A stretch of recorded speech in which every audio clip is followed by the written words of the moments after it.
Umalis na ang mama niya. Pumunta na ulit sa Cebu. Si Mami? Mami? Dito siya.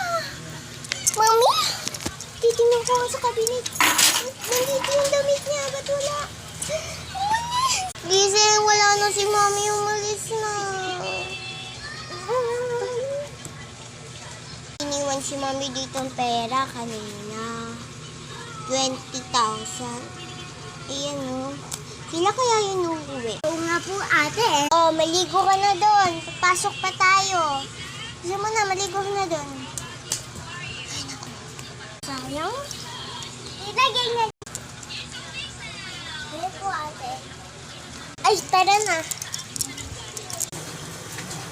Para po. Sumumo po ka na dito. Bye-bye po.